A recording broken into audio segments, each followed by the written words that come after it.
Bismillahirrahmanirrahim. Assalamualaikum warahmatullahi wabarakatuh. Sampurasun. Tepangkeun wastapun Ira Rahmawati, Prodi PBSD semester 3.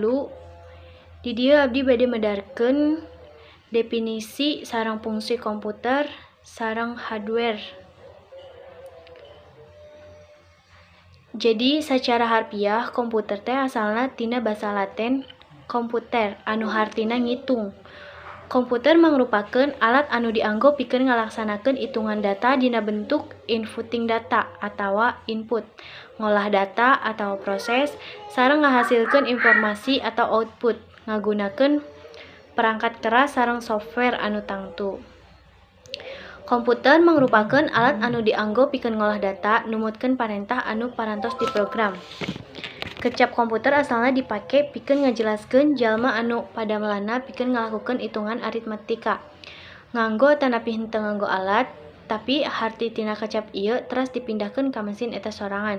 Asalna ngolah informasi hampir secara eksklusif aya hubunganana sareng masalah aritmatika. Tapi komputer modern dianggo pikeun seueur tugas non matematika.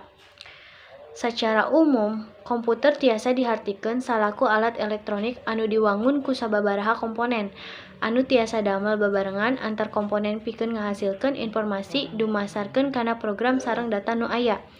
Komponen komputer diantarana nyaeta layar monitor, CPU, keyboard, mouse, sareng printer salaku pelengkap. Tanpa printer, komputer masih tiasa ngalaksanakeun tugasna salaku prosesor data. Tapi eta terbatas pikeun ditingali dina layar monitor, teu acan dina bentuk printout atawa berbentuk kertas.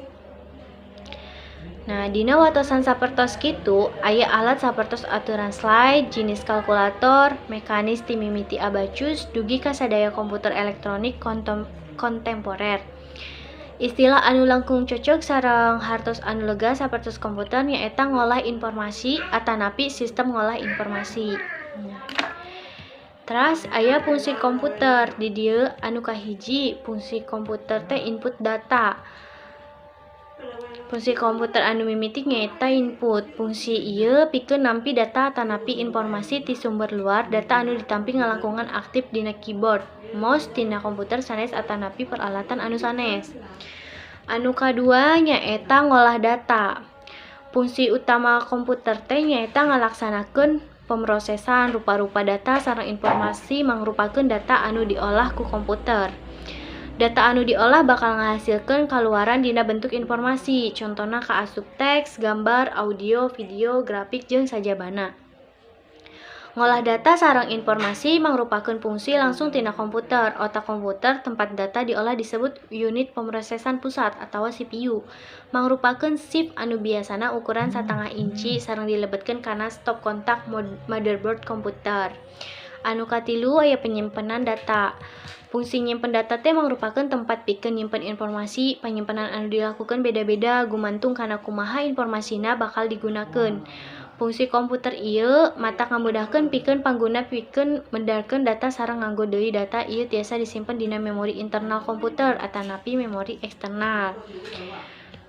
Hard disk drive atawa HDD atanapi solid state disk drive SSD mangrupakeun alat penyimpanan internal sareng ngalindungan sareng nyimpen sadaya data sareng informasi dina komputer di mana data sareng informasi penting pisan pikeun sistem anu langkung ageung sistem RAID dianggo. Data sareng informasi penting pisan pikeun sistem anu langkung ageung. Sababaraha disk drive beroperasi secara bebarengan pikeun mastikeun data mutlak sareng integritas informasi.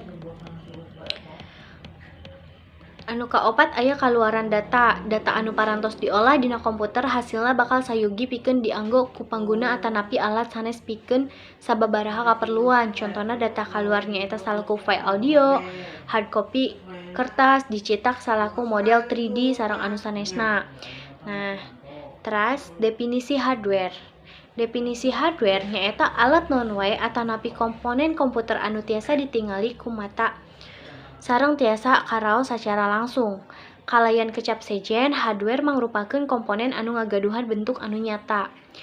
Nah, fungsi hardware atanapi hardware tuh pikeun ngadukung sadaya proses komputerisasi sareng dianggo numutkeun parentah anu parantos ditangtoskeun ku pangguna atanapi naon anu sering disebut salaku brainware. Kalayan komponen hardware bentuk kaluarga prosesna tiasa diwujudkeun.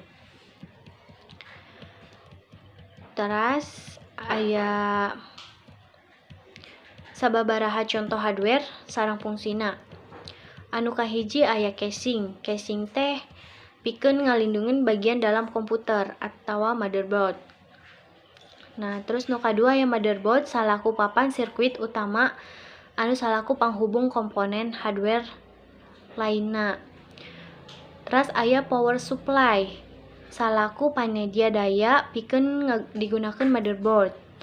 Terus aya prosesor salaku pemrosesan data atawa otak ti komputer.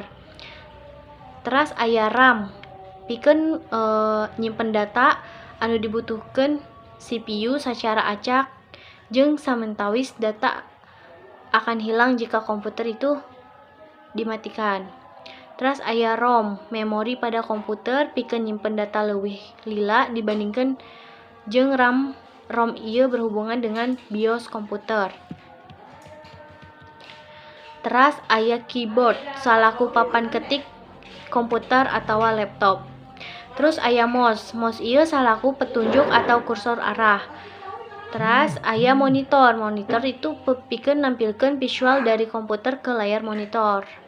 Aya oge speaker salaku perangkat pengeras suara. Mung sakitu nu tiasa kapihatur. Kirang langkungna nuhunkeun dihapunten. Wassalamualaikum warahmatullahi wabarakatuh.